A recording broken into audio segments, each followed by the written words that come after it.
Hello, everybody. Welcome to the Natural Healing Show for UK Health Radio.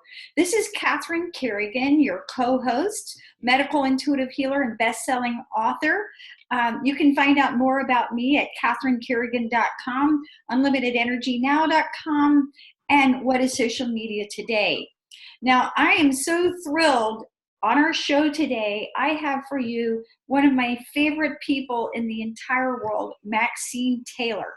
Maxine is a pioneer in the field of astrology. In 1968, she became Georgia's first licensed astrologer. She then spearheaded the establishment of the Atlanta Board of Astrology Examiners, and in the 1980s, she was CNN's on-air astrologer. Maxine is the creator of Star Matrix, her own healing modality, and serves on the board of directors of the American Federation of Astrologers. In addition, she's an Amazon #1 best-selling author. You've published 7 #1 bestsellers? And Maxine is the host of her own video show on her YouTube channel that you can follow her on, Maxine Taylor Astrologer. Welcome, Maxine. Thank you so much, Catherine. And let me just add that if your audience goes to my YouTube channel, they will see my interviews with you if they haven't seen them already. So we have a lot to offer. Yeah. And Maxine, will you give everyone your website? It's MaxineTaylor.com. Yeah. Simple. MaxineTaylor.com. And my, of course, YouTube channel is Maxine Taylor Astrologer, as you said. And anytime anybody has a question, they can just send me a question on my website. And of course, I'll be so glad to answer it. In fact, what I do is I offer a free copy of your birth chart, anybody's birth chart, at no charge. It's not the interpretation of the chart, it's the actual chart itself. Everybody wants to have a copy of their own chart. And I will send it to you at no charge. And then if you go to my YouTube channel and you scroll down to Astrology 101 TV shows, you'll learn how to interpret it free of charge. So, Maxine, I know that you're not only a fabulous astrologer, you're also an expert on natural healing. So can you explain for us, how can astrology help us to get to the root cause of physical problems? Yes, that's a great question, Catherine. The birth chart describes all the potential in the person's life, and it tells us the areas of difficulty. Those areas of difficulty can manifest physically. That all of our issues begin with emotional issues. We've heard, for example, the mantra, health begins in the gut. Well, it begins in the emotions, which is the gut. And when they are so extreme, when they reach the point that they've hit our physical body, that part of the body and the function it performs tells us the principle that we have not yet learned, and our body is screaming for attention. And so the horoscope, the birth chart, can tell us those areas of strengths and weaknesses.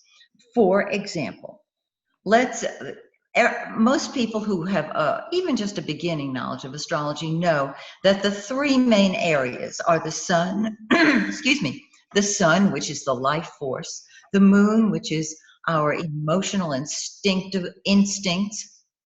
and the ascendant, which is the physical body. Well, if that ascendant has difficult aspects to it from various planets, the part of the body that the sign on the ascendant rules is going to be a challenging area. And so when I go through the sun signs, and I'll be glad to talk, if you like, about which part of the body each sign rules, that part is going to be an issue to get your attention to the deeper emotional issue. And as you know, Catherine, because you have studied yourself intensely, seriously, for years and years and years, uh, it- we know, many people understand that our issues begin in childhood, and they stem with mommy, daddy, and family. Those three, I call them the Holy Trinity: mommy, daddy, and family. Well, we can see that in the birth chart. The issues that we have that we chose to resolve, that is the beauty of astrology and natural healing. Now, you mentioned that the different planets rule different parts of the body, and also that the ascendant rules our physical. Can you go over for us what each sun sign and astrological sign governs as far as our physical well-being? Yes, and this does not mean, let me preface it by saying, this does not mean that that area is going to be a problem. It means that's what it can be, a strength. It can be a strong area, but whatever's on the ascendant is very, very important. And whatever other planets are afflicted, quote unquote, if they have a difficult aspect, you can pinpoint the area. For example, I'm just going to throw this out there. People with planets in the sign Cancer have issues with stomach because Cancer rules mommy, and the stomach is a vitally important area emotionally. And every time I have a client who has a stomach issue, I look for the planets in Cancer, and they're not necessarily there. It's other signs that bring that in. But we all have a mommy, and she has programmed us to feel and believe a certain way, and sometimes that gives us a problem. So, starting with Aries, we call it the grand old man of the zodiac. We start at the head with Aries and work our way all the way down to Pisces, which rules the tippy toes, the feet.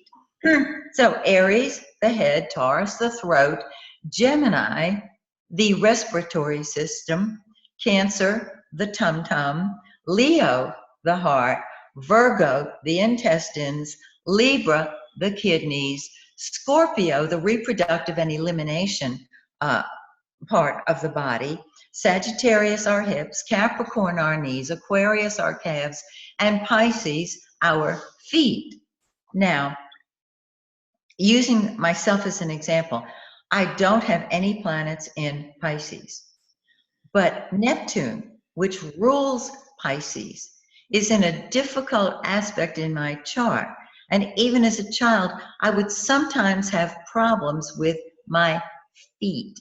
And so understanding the principle involved there, standing on your own 2 feet, all of the belief systems that strengthen us, that has helped me. But I know whenever my Neptune is triggered, it is time for me to pull back, retreat, meditate, and be by myself. That is not true for everybody else, but it's true for me. So as I look at a client's chart, I can tell them the areas of strength and weakness.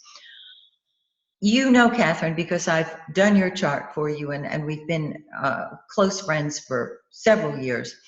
My whole approach is uplifting and positive. Whatever you put your attention on grows. So if you're worried about a part of the body and you're thinking about it, you're talking about it, and you're thinking about it, and you're talking about it, you're thinking about it, and you're talking about it, and you're talking to your girlfriend about it, and you're thinking, it is going to be magnified.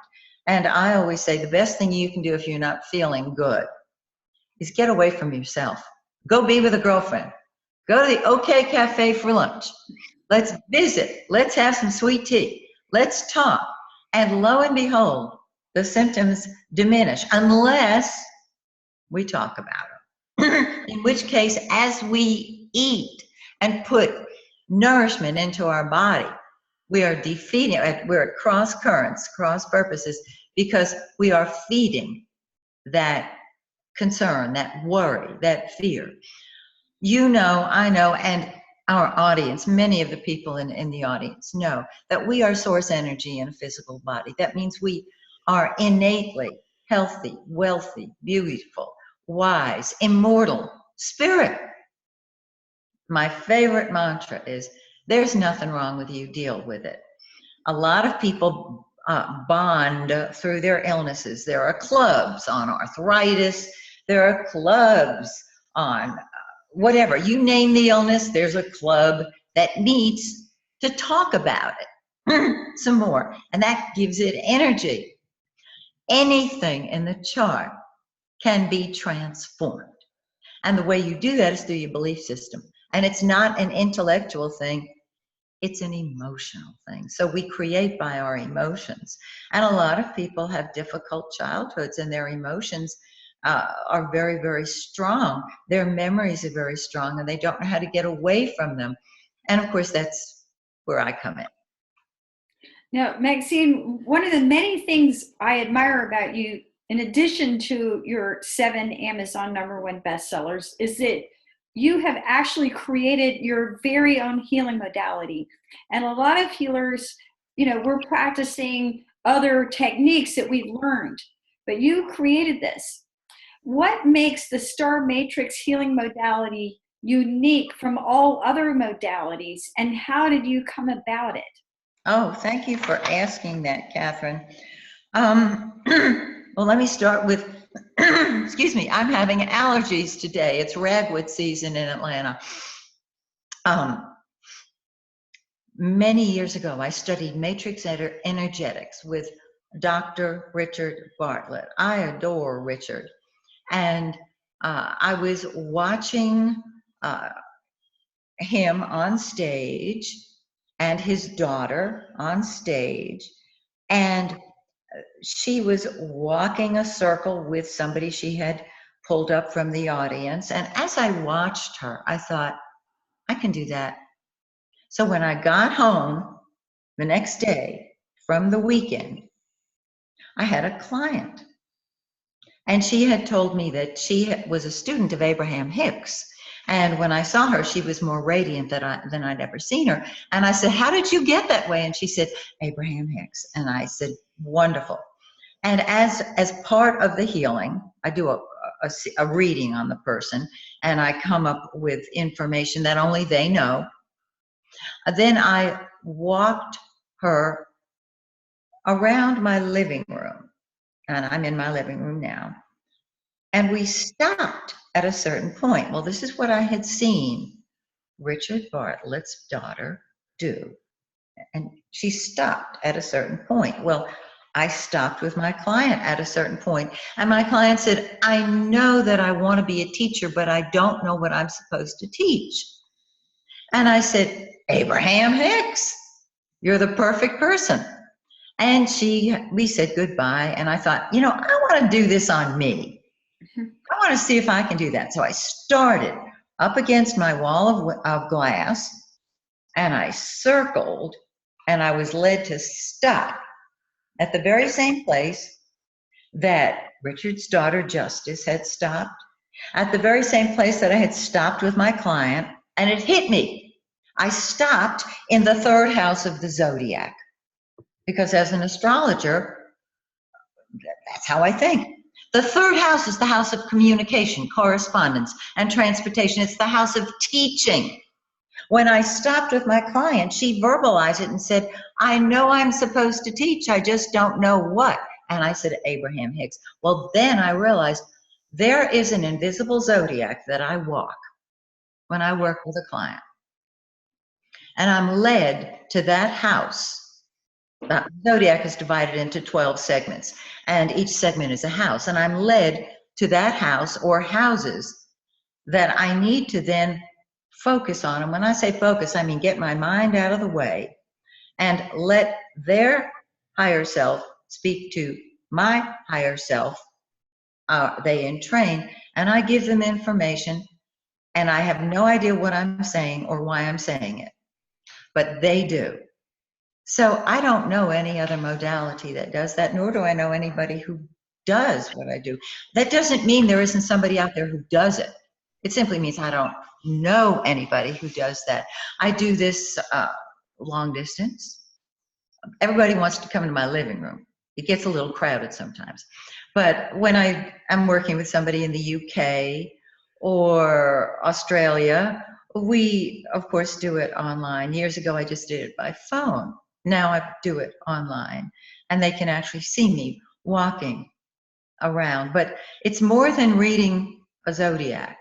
It's using that as a crystal ball, so to speak, and letting information pour through. Because very often when I'm led to the 12th house, which is the spirit world, that is when dead relatives, I mean, that's the bottom line, and friends come through to speak to the person through me. And so I finally thought, well, that kind of, I don't know, makes me a medium, I guess. And I finally accepted that because that is what I do when I walk the zodiac. It's not an astrology reading. And people can come through, and if I go near the 12th house, very often they grab my arm. And so I'm pulled into the 12th house, which for those of you who study astrology, you know it's ruled by Neptune in the natural zodiac. And it's kind of smoky and foggy, and it's like speaking underwater, which of course, the 12th house is ruled by Pisces in the natural zodiac. And it's always an interesting trip. And there can be people lined up behind one another on the other side, wanting to come through. And I describe them, and anyhow, in fact, I'm getting a little warm now, so we'll see what happens. Now, Maxine, one of your mantras is, when I'm happy, I'm healthy. What does that mean? Exactly what it says. And I boiled it down to simple terms because I think in simple terms. And if it's not simple, truth is simple. Okay. Around the holiday time, Thanksgiving in the United States and Christmas, this is a time when we are supposed to be joyful and happy and visit our families and just, old Lang Syne, it's so wonderful. No, it's not. Many people have a terrible time during the holidays because visiting their family throws them back into their childhood programming. And I find this true for many, you get the picture, people. And so very often people will get sick. They'll get a cold. Very often we blame it on the weather. No, they're getting ready to visit their mother and their grandmother, and in their family lineup, they have been last in line. They may be a huge success in their careers, but at home, they have no worth or value. And they know it. And they keep going back year after year because they should do that. They ought to do that. They have to do that. And every year they're reminded of how worthless they are in the eyes of the people from whom they want it the most. They want to be loved and admired, etc. And no amount of fame or fortune can give it to them. And if the family member who gave them the worst, not good enough message, is not living any longer, they feel hopeless. Okay, with that background, there was one Christmas, the Christmas I'm going to talk about now is the one that showed this to me. The light bulb went off. I had such horrible flu symptoms. Catherine, it was before you and I knew each other. And I was invited to one of my girlfriend's homes. And every Christmas, her family, her husband's family, is there. And they are warm, loving, gracious, inclusive people. And I wasn't sure I was going to be able to make it. I was running a fever. I won't give you my symptoms, but you can imagine from here down to my tippy toes, I had symptoms. Every part of my body was aching. And I thought, well, I know that if I'll just get away from myself, I'll feel better. So I got in my car, and it's cold outside, and I'm just having a terrible time. I walk into Betsy's house, and everybody is so loving and so welcoming. And I head over, everybody has brought food, I head over to the table, and I start eating like they're taking food off the planet. Now, remember, I haven't had an appetite. I've been too sick to eat. And so, um, obviously, you're being paged. So, I had such a wonderful time being with everybody that I forgot about my symptoms. And when it was time to leave, I thought, I'm going to take some of this wonderful food with me to keep the feeling going, of course. Get in my car. You know where I'm headed with this. I get in my car, and I'm having such a wonderful replay of their Christmas dinner. And little by little, every symptom returned. And I knew that it was their love that, quote unquote, healed me. And I realized two things: that love is the universal antidote, and that when I'm happy, I'm healthy. Now, what I have found with a lot of people is that when they are not healthy, all they do is talk about it, and it makes them more miserable than ever, more upset than ever. And very often, people come together on an illness, or they're sitting in Starbucks and they're talking about their brother who just had an operation. Somebody at the table joins in and talks about her relative, and then somebody else. And before you know it, they have spiraled down into the joy of suffering. And I think that's stupid. I think that is absolutely the worst thing we can do to ourselves. But when you're in it, it's very hard to get out of it. So what I suggest is remind yourself, you have forgotten who you are. Who you are is infinite, immortal, majestic, beautiful, naturally healthy, naturally healing, immortal spirit. And your left brain will come in and say, yeah, but I'm sick. And you just keep reminding yourself of the truth of who you are. And lo and behold, that pain body, which Eckhart Tolle talks about in A New Earth, I think he's brilliant, that pain body shuts up and you are instantly healed. You don't have to do anything else. Then realize that there is a pain body that people attract that can be triggered in a moment, and it can be dissipated in a moment with love and happiness. So when you feel loved, you're happy. People come to see me and you because they're not happy. They want joy in their lives. They want somebody else to change to make them feel better. Well, please, that other person has their own issues. To ask somebody else to change to please you is to not give them free will, to control them, to say that you are more important than they are. If they will just change, then you can have a good relationship with them. They're responding to your invitation. And if they're not treating you well and it's making you unhappy, ask who in your childhood treated you poorly, mommy, daddy, or family. Get to the heart of it and watch that person change. And then you can have a good relationship with them. So my foundation belief is that it's vitally important to take full and complete responsibility for being the creator of your life. Meaning, if it's in your life, you want it. If it's not in your life, you don't. Now, it may be on the way to you, because there is a time lag between asking for what we want and having it manifest.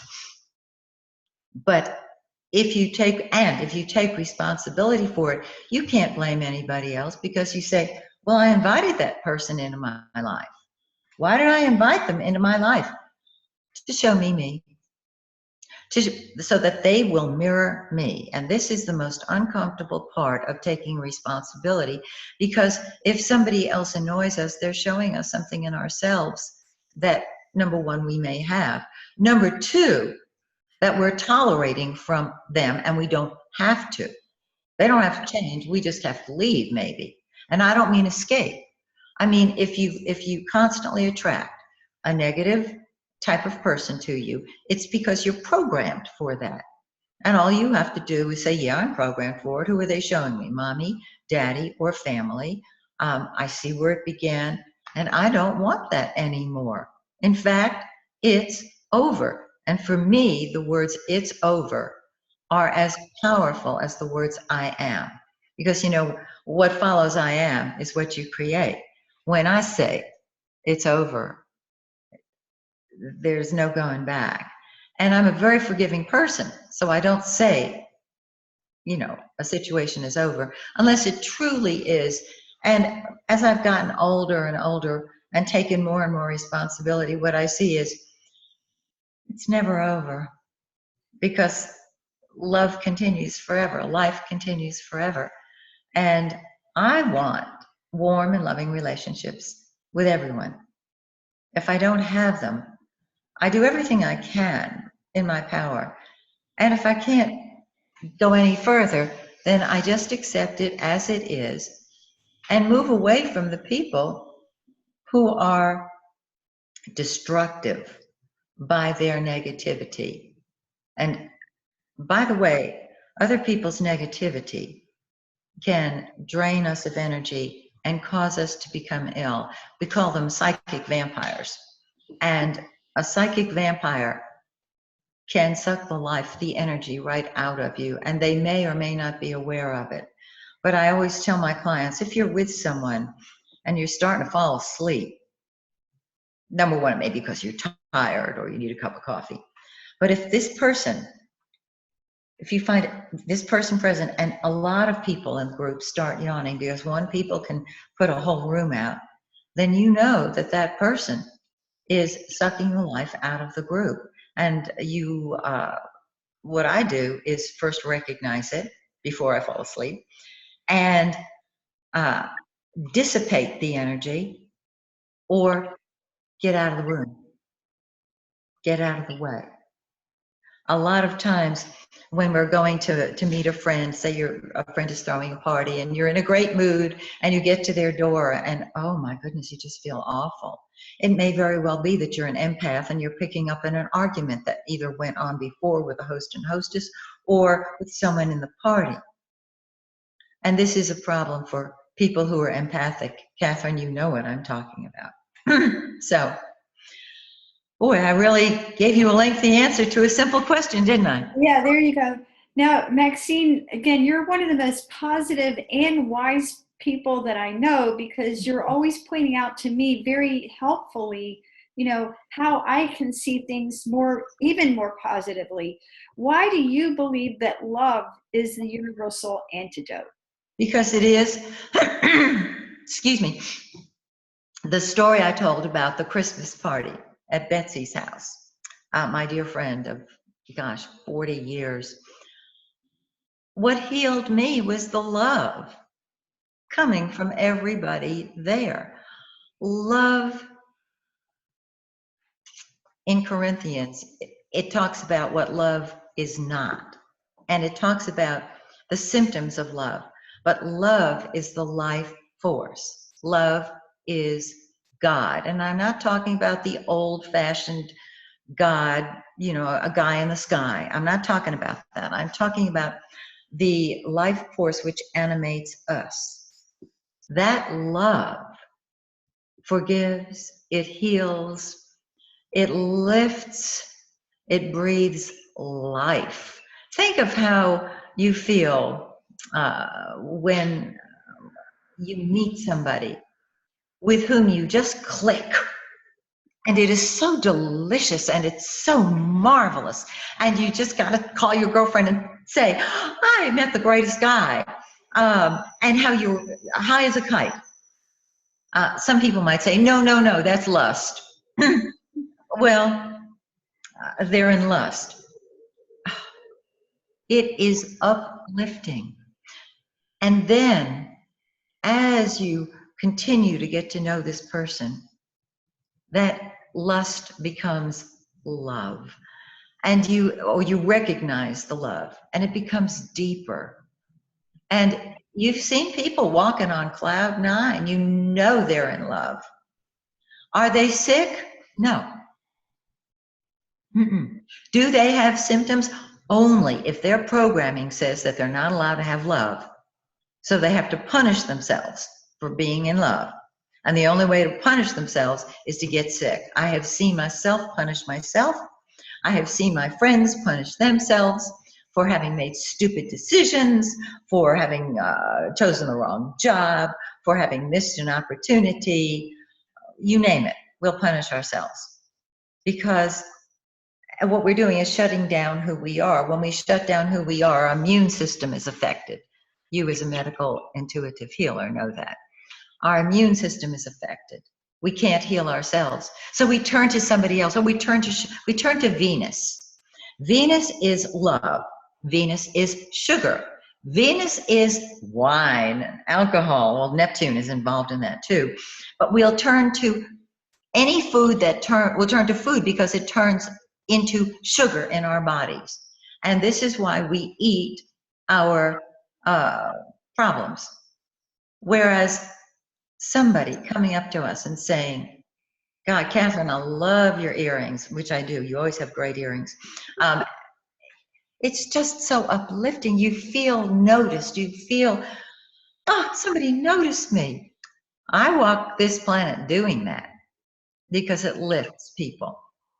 If I'm having a bad hair day, I don't go out. I work on the issue, I resolve it, and then I'm back. Does that make sense? Yeah. Now, Maxine, in your opinion, why don't people heal? I mean, when somebody has an issue for a very long time, why, in your opinion, are they stuck? Because their programming is alive and well, which means most people live in their story of programming. It also, well, there are a lot of different reasons. If a mommy or a daddy wants their child to be sick so that they the parent can stay home and not go out and earn a living and a job, that child, in order to be good enough for that parent, is going to get sick. If the child is not supposed to surpass their parent financially, they will stub their toe, they'll fall down a mountain, they will do something to sabotage themselves. In a lot of times too, it's a way of getting attention. There's so many reasons for why people are sick. And I know it sounds like I'm blaming us for creating an illness. There's no blame involved. It's just that there is a reason. And you might say, well, what about genetics? What about germs? I've noticed that doctors and nurses walk through hospitals surrounded by germs and they're alive and well because they don't feel the need to take on that germ. As far as getting attention, a lot of people love to talk about their illnesses because it gets them negative attention, because that is the only attention they could get as a child. It all goes back to childhood. You know me, I don't want, if I have a physical problem, I'm not going to tell anybody. Why would I spread that around? I don't want their pity. I want to know why I created it so I can uncreate it. And if I need to take a supplement, I will go to the chiropractor. I will find a homeopathic substance. In other words, I'll handle it naturally. But we see people all the time in Publix standing there talking about their latest operation. And it pulls everybody down. That's the pain body coming in. I love Eckhart Tolle. That's the one that says, all right, let's all get together and talk about how trying to outdo each other for illness. And I know people, and Catherine, as a medical intuitive healer, you know there are people with many illnesses at the same time, and I wonder how they're walking the planet. They are walking the planet because Having those illnesses fulfills a childhood commitment and makes them good enough in the eyes of a parent and therefore themselves. It is convoluted. It is so sad. And I've observed that and experienced it myself, which is why I always go back to the Christmas party where when I was loved, when I felt loved, I was healed. And I thought, okay, I don't have any excuses anymore. And you know how I love to be with uplifting people.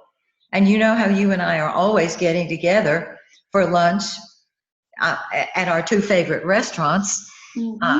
Because not only do we have each other's company, not only can we support each other in our respective careers, but we have delicious food in addition.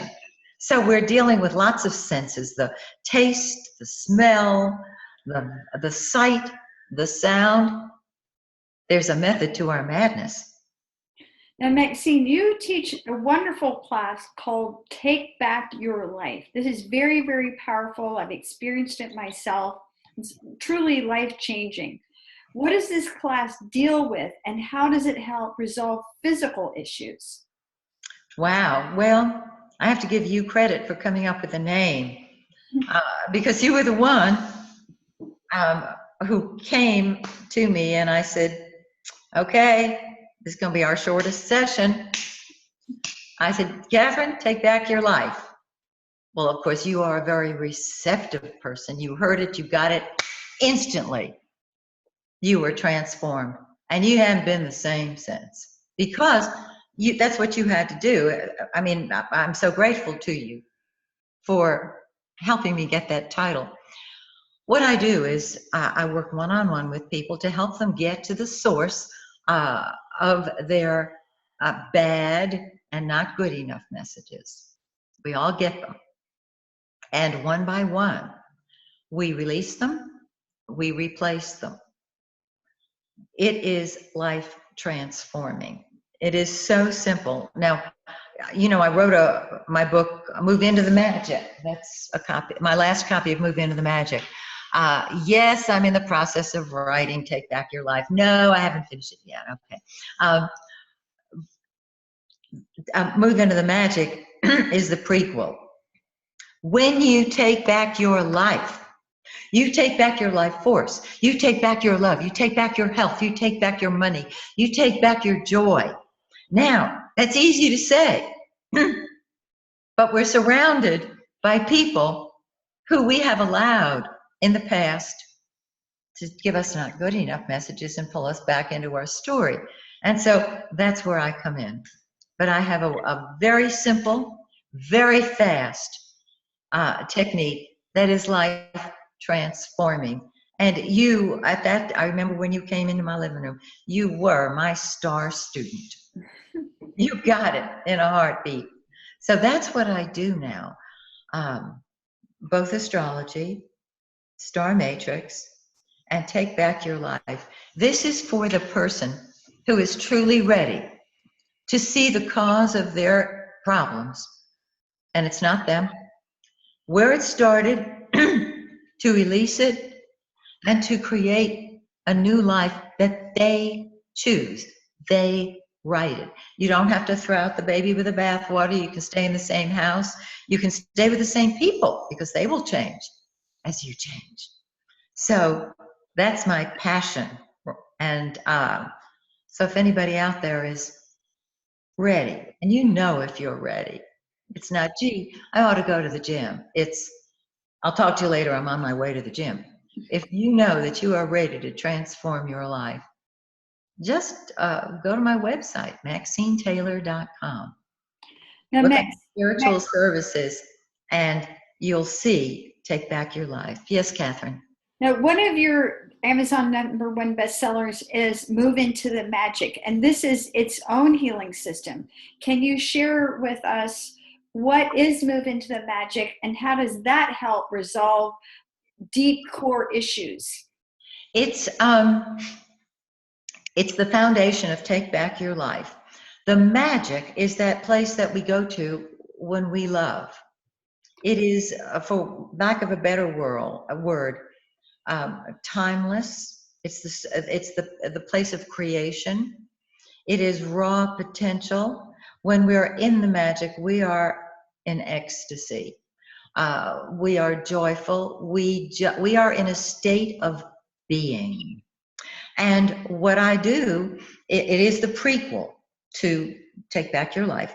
I show you the commitments that you've made as a child that keep you from moving into the magic. That's the first part of the book. The second part of the book, I help you find your life's mission. And I do this also one-on-one on my website. You can find that information because it's vitally important to know what your mission is. Otherwise, you're just existing. Now, we know that our mission is to awaken to the truth of who we are, that and come from love, which is what we are. Easy to say, but we're in earthbound bodies in a three-dimensional world, which is a world of opposites. And this can be a real issue for us. So what I do is I help you when you know what your mission is. And by the way, everybody's already doing their mission. They just don't know what it is consciously. So you remind yourself, oh, this isn't my mission. My mission is not to get involved with this person and support them in ripping somebody off. That's not my mission, even though we're family members and maybe I feel obligated to do that. When I know what my mission is, that puts everything in alignment. The vertical alignment is clear. God, which is hand in hand with me, because that's what I am, and everyone else falls into place. So that's what I do move into the magic. And it is a magical space, and all of us have been there at least once or twice. Many of us live there. I like to live there. And that's why I avoid stress as much as possible in my life. Yeah. Now, Maxine, I know that you're a big fan of natural healing. How Yes. does astrology go hand in hand with natural healing? Well, it goes hand in hand with anything that we choose because it functions on so many different levels. I can see in somebody's chart if they are a Pisces, if they have a prominent Neptune, then I know that at a glance, they need to stay away from allopathic medicine. They need to go into non-traditional medicine, homeopathy, energy healing, acupuncture, acupressure, this type of thing. The chart is raw potential. Depending on where the person is coming from, they can use their potential or on its highest level, or they can let the challenges run their lives. To me, why not be your highest and best? Because when you are functioning on your highest level, when you're in the magic, the challenges disappear. They're there, but they're no longer a challenge. That is it goes beyond astrology. It goes beyond the chart. When you are your highest and best, and you're functioning in that zone, you are healed. Very profound. Now, you had mentioned that our ascendant rules our physical body. What is our sun sign rule? Because many people know what their sun sign is, and what is the moon rule? The moon rules our emotions, and the sun is our ego, and it's the center of our solar system.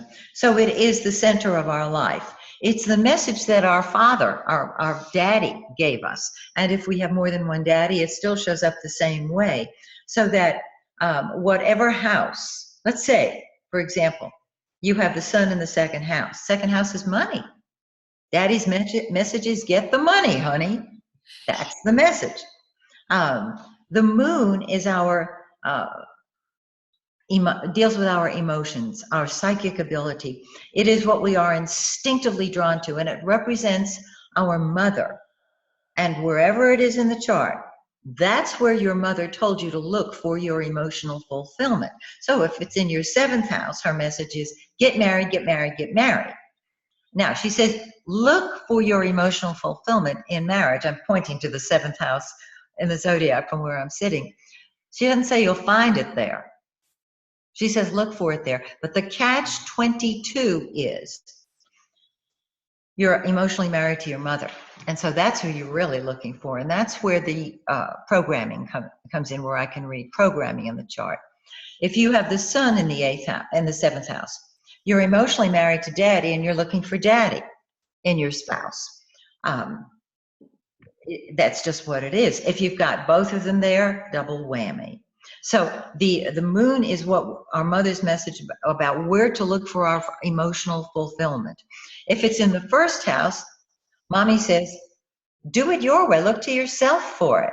But the catch is the self that she wants you to be is her. So there's a catch 22. The ascendant is the physical body, and it is sometimes stronger than the sun and the moon. And that is why if you have, say, an Aries ascendant, your head, you butt head like a ram. You've seen rams, they get their horns locked. That type of thing. That's Aries. Taurus, the throat. Gemini, the respiratory system. Cancer, the stomach, emotional security, emotional fulfillment. You see what I'm saying? Yeah. So you've been listening to Maxine Taylor of MaxineTaylor.com. Follow her YouTube channel, Maxine Taylor Astrology. I'm your host, Catherine Carrigan, medical intuitive healer and Amazon #1 best-selling author. You can find out about my latest book, The Difference Between Pain and Suffering, on Amazon. It's been on Amazon #1 for 16 days now in 3 categories. #1 in medicine and psychology, #1 in alternative medicine reference, and #1 in nutrition for cancer prevention. Find out more about my work at CatherineCarrigan.com, UnlimitedEnergyNow.com, and What is Social Media Today. Thanks so much for listening to the Natural Healing Show for UK Health Radio, and we'll see you next time.